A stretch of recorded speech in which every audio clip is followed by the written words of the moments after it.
Bien-aimés enfants de Dieu, auditeurs et auditrices de la chaîne chrétienne Sentinelle Média TV, Shalom. Nous tenons sincèrement à vous remercier d'avoir choisi cette chaîne pour votre édification. Nous vous prions de bien vouloir vous abonner et d'inviter d'autres personnes à s'y abonner aussi. N'hésitez pas de partager nos émissions à la multitude pour l'édification du corps du Christ, car, en faisant cela, vous contribuez à l'évangélisation dans l'œuvre du Seigneur. Excellente semaine à tous et à toutes. Dieu vous bénisse.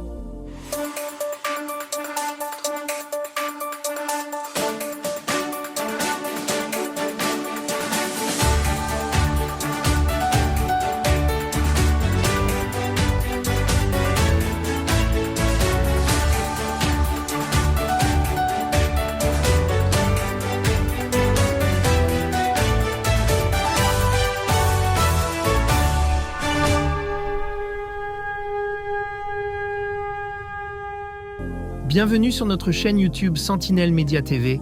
N'hésitez pas à vous abonner et activer la cloche pour recevoir les notifications de cette chaîne. Que Dieu vous bénisse. Chers frères et sœurs dans le Seigneur, Shalom. Je vous salue dans le précieux nom de notre Seigneur et Sauveur, Christ Jésus. Et que sa paix vous rencontre partout où vous êtes. J'aimerais dire un mot dans la prière. Dieu notre Père, nous te sommes reconnaissants pour le temps et les circonstances que tu permets que cela nous arrive. Béni soit ton nom en cette journée. Infiniment merci parce que malgré les temps fâcheux, mais tu continues à demeurer à jamais notre protecteur. Je recommande ce temps d'entretien avec ton peuple entre tes mains. Laisse que ce qui sortira de ma bouche ne vienne pas par des illusions humaines, mais que cela ne vienne que de toi tel que tu m'as instruit durant la nuit de 3h à 6h du matin. Jésus, merci parce que tu es en train de prouver ton amour jour et nuit dans notre vie, dans la vie de mes frères et sœurs, dans la vie de ton peuple. En cela commence et termine avec nous dans le tout-puissant nom de toi, le roi divin, l'auteur du ciel et de la terre. J'ai ainsi prié. Amen. Oui, bien-aimés dans le Seigneur, précisément mes très chers frères congolais. Je sais qu'en ces heures, les tensions des uns et des autres sont tellement montées au sujet des différents événements qui sont en train de se passer dans la ville de Goma, précisément au Nord Kivu, où je suis en train de faire cet audio et je me trouve présentement. Qu'à jamais ces messages demeurent gravés dans nos cœurs. Après l'assaut dans la ville de Goma où je me trouve par les rebelles du M23, en date du dimanche 23 janvier 2024 aux après-midi, je pleurais longuement à l'Éternel Dieu. Pendant ma prière des minuit, comme je le disais, à 2h59, et de 2h59, soit 3h juste, jusqu'à 6h juste du matin, je m'étais posé plusieurs questions, entre autres. Seigneur, jusqu'à quand ton peuple continuera cette vie de souffrance? Jusqu'à quand, Seigneur? Quel péché impardonnable que ce peuple a-t-il fait pour que son sang coule depuis des décennies? Toutes ces machinations ne finiront-elles pas, Seigneur? Tous ces complots démoniaques ordis internationaux de l'impérialiste contre la République démocratique du Congo et son paisible peuple. Est-ce un tort d'habiter à l'est du pays ou hériter de la richesse que tu as donnée à cette nation? Plusieurs groupes armés, plusieurs crimes, plusieurs armées négatives, des rébellions surgissant de gauche à droite, fabriquées depuis l'Occident, égorgeant, tuant, pillant, violant, massacrant ton peuple depuis plusieurs années. Où es-tu, Seigneur? Bien-aimé, je me posais ces questions tout en ayant les larmes aux yeux. Et même au moment où je suis en train de faire cet audio, les balles sont en train de crépiter de l'Orient à l'Occident. Et il y a même un hôpital, une maternité environnante juste à 50 mètres derrière là où je suis, qui venait d'être bombardée par les M23. Et imaginez-vous, les bébés sont décédés comme des mouches, des bébés pleins de sang. Et ce sont des volontaires qui sont en train d'apporter leur assistance, juste la population. Frère, ce n'est pas facile, les événements que nous sommes en train de vivre présentement ici. Vous le savez tous comment est-ce que le M23 veut à tout prix que la ville de Goma puisse tomber. C'est vrai qu'ils ont contourné les lacs hier, cherchant comment entrer par l'aéroport. D'ailleurs, au moment où nous parlons de l'aéroport, vous le savez tous, que c'est fermé. Même le trafic lacustre aussi est fermé, pas de bateaux. Mais seulement il y a un bateau qui a quitté avec presque un commandement militaire, plusieurs militaires, un bateau Emmanuel 4, hier la nuit, avec plusieurs militaires de la FARDC pour traverser à Bukavu. Mais jusque-là, à Goma, plusieurs pillages, des boutiques, des cadenas détruits, des magasins, des pillages et des pillages. Mais les vaillants soldats fidèles à leur nation sont en train de combattre jusqu'à cette heure. Il y a des Wazalendo qui combattent jusqu'à cette heure. Il y a d'autres patriotes, des militaires fidèles à leur nation, comme je le disais, les FARDC, qui sont en train de combattre contre la rébellion jusqu'à cette heure. Frères, nous sommes en train de traverser un événement du siècle. Et pendant que je plairais dans ma prière, le Seigneur me réveilla vers 3 heures du matin. Puis me réveilla à la fin de la prière vers 6h15, aujourd'hui lundi 24 janvier 2024. Et me parlant en ces mots, mon fils, pourquoi pleures-tu? Pourquoi te soucies-tu au sujet de toutes ces forces étrangères qui envahissent ton pays? Ne t'ai-je pas parlé il y a de cela plus de 5 ans sur ta nation et son avenir? Là, c'est le Seigneur qui me parlait par voix audible, bien-aimé. Il continua à m'instruire en me disant: que te renseignent les Saintes Écritures dans les livres d'Ézéchiel chapitre 33, versets 1 à 33. Frères, j'aimerais que nous lisons. Et je vous implore, s'il vous plaît, à suivre ces messages avec beaucoup d'attention. C'est vrai que les tensions sont vives. Je sais que nombreux sont abattus, sont désespérés. Mais la Bible déclare qu'il y a encore de l'espérance pour ceux qui vivent. Lisons d'abord la référence d'Ézéchiel telle que je venais de le dire, chapitre 33, versets 1 à 33. La parole de l'Éternel me fit adresser en ces mots: Fils de l'homme, parle aux enfants de ton peuple et dis-leur: lorsque je ferai venir les pécheurs sur un pays, et que le peuple du pays prend dans son sein un homme et l'établit comme sentinelle, si cet homme, verset 3, voit venir l'épée sur le pays, sonne de la trompette et avertit le peuple, verset 4. Et si c'est lui qui entend le son de la trompette, ne se laisse pas avertir, et que l'épée vienne le surprendre, son sang sera sur sa tête. Verset 5. Il a entendu le son de la trompette, et il ne s'est pas laissé avertir, son sang sera sur lui. S'il se laisse avertir, il sauvera son âme. Verset 6. Si la sentinelle voit venir l'épée et ne sonne pas la trompette, si le peuple n'est pas averti et que l'épée vienne enlever à quelqu'un la vie, celui-ci périra à cause de son iniquité, mais je redemanderai son sang à la sentinelle. Je continue. Et toi, fils de l'homme, je t'ai établi comme sentinelle sur la maison d'Israël. Tu dois écouter la parole qui sort de ma bouche et les avertir de ma part. Quand je dis aux méchants, méchant, tu mourras, si tu ne parles pas pour détourner le méchant de sa voie, ce méchant mourra dans son iniquité, et je te redemanderai son sang. Mais si tu avertis les méchants pour le détournement de sa voie, et qu'il ne s'en détourne pas, il mourra dans son iniquité, et toi tu sauveras ton âme. Et toi, fils de l'homme, dis à la maison d'Israël: vous dites, nos transgressions et nos péchés sont sur nous, et c'est à cause d'eux que nous sommes frappés de de langueur, comment pourrions-nous vivre? Dis-leur, je suis vivant, dit le Seigneur, l'Éternel. Ce que je désire, ce n'est pas que vous, le méchant, meure. Ce n'est pas que le méchant meure, c'est qu'il change de conduite et qu'il vive. Revenez, revenez de votre mauvaise voie. Et pourquoi mourriez-vous, maison d'Israël? Et toi, fils de l'homme, dis aux enfants de ton peuple, la justice du juste ne les sauvera pas au jour de sa transgression. Et le méchant ne tombera pas par sa méchanceté le jour où il s'en détournera, de même que le juste ne pourra pas vivre par sa justice au jour de sa transgression. Nous pourrons lire, comme je l'ai dit, jusqu'au verset 33.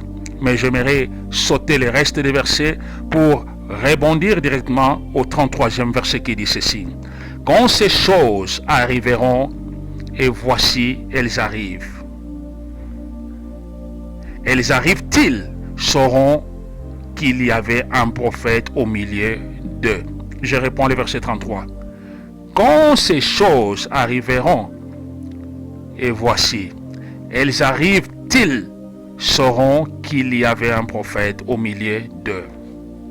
Frères et sœurs, enfants de Dieu, après la lecture de cette première référence biblique qu'il m'a donnée, donc le Seigneur par voix audible, le Seigneur continue à s'entretenir avec moi en me parlant en ces mots. Mon fils, n'étais-je pas dit qu'il y a peu de jours seulement que l'impérialiste et ses complices tant à l'interne qu'à l'externe cherchent à tout prix à récupérer l'Est du Congo, à le fragmenter et à semer la terreur, comme ils l'ont fait dans plusieurs États du monde? N'ai-je pas ajouté que pour le Congo, ils se trompent, car plusieurs d'entre eux rencontreront leur fin sur le sol congolais, et leurs cadavres ne seront jamais vus par leurs proches, ni renvoyés dans leur nation d'origine. Bien-aimés enfants de Dieu, la voix du Seigneur me renvoya à nouveau. J'aimerais que vous écoutez attentivement pour comprendre là où je vais chuter. La voix audible qui me parlait me renvoya encore au livre des 2 Rois, chapitre 6, versets 14 à 17. Lisons la parole de l'Éternel. Le roi de Syrie y envoya des chevaux, des chars et une forte troupe qui arrivèrent de nuit et encerclèrent la ville, de même que la ville de Goma est encerclée en ce moment. Je continue la lecture. Le serviteur de l'homme de Dieu s'éleva de bon matin et vit qu'une troupe la cernait, avec des chevaux et des chars.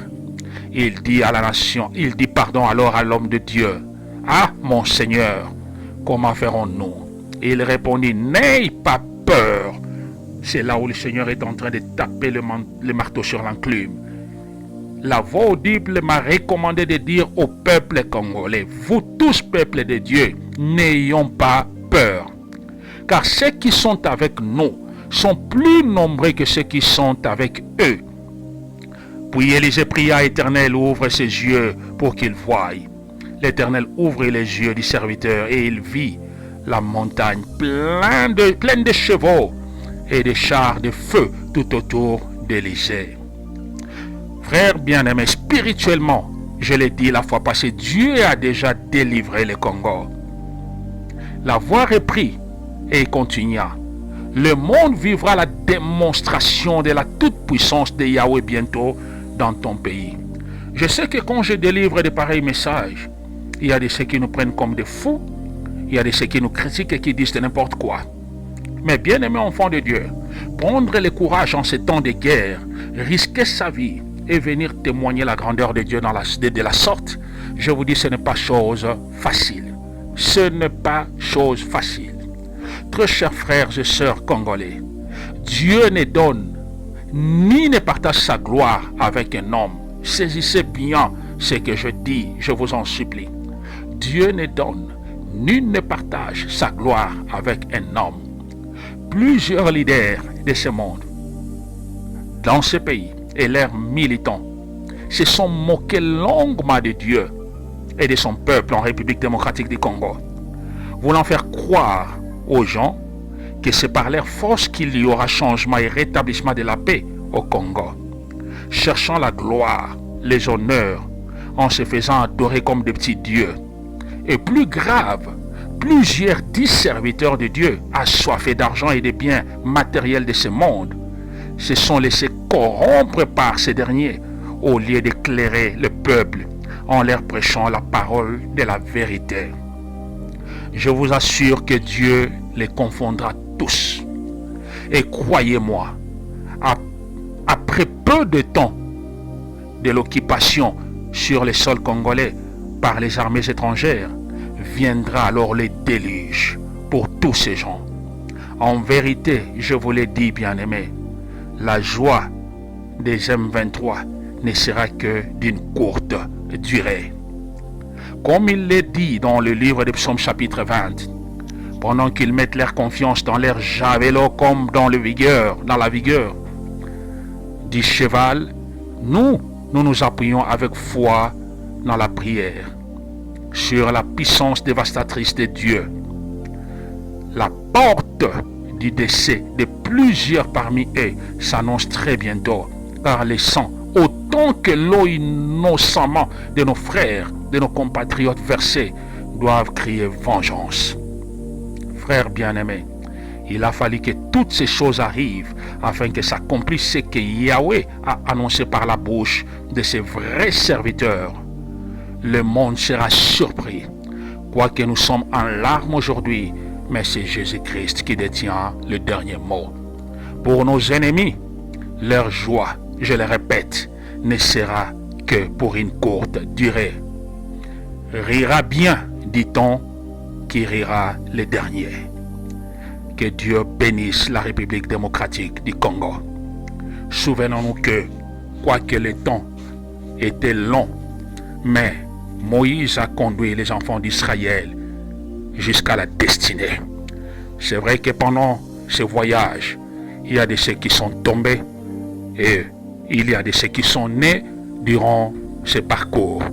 Mais croyez-moi et soyez-en sûrs que Dieu est fidèle. Dieu ne se répand jamais ni ne ment dans sa promesse, car ce qu'il dit, il l'accomplira. Encore une fois pour terminer, ceux qui ont pensé que le président actuel est loin de Dieu sont loin de la vérité et continuent à s'embourber dans la confusion. C'est lui que Dieu a préparé pour le Congo est en chemin. Et je le crois que nous allons vivre la démonstration de l'Éternel dans cette nation. Le Congo sera un pays qui sera respecté. Je vous dis que je parlais, le Seigneur m'a parlé, s'est entretenu avec moi de minuit à 2h, de 2h59, 3h à 6h, et m'a dit, mon fils, parle à mon peuple qu'il garde espoir, car la guerre que vous voyez aujourd'hui, la guerre que vous pensez qui va embraser toute la nation, ne sera que pour une courte durée. Mais moi, votre Dieu, je me lève. Je lève une armée comme une fourmilière qui détruira tous vos ennemis. Frères, gardons espoir.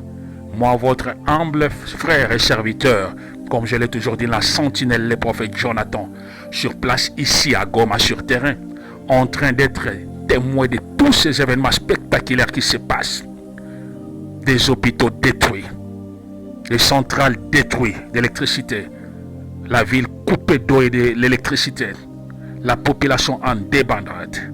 Mais je sais que notre Rédempteur est vivant. Que Dieu vous bénisse. Amen.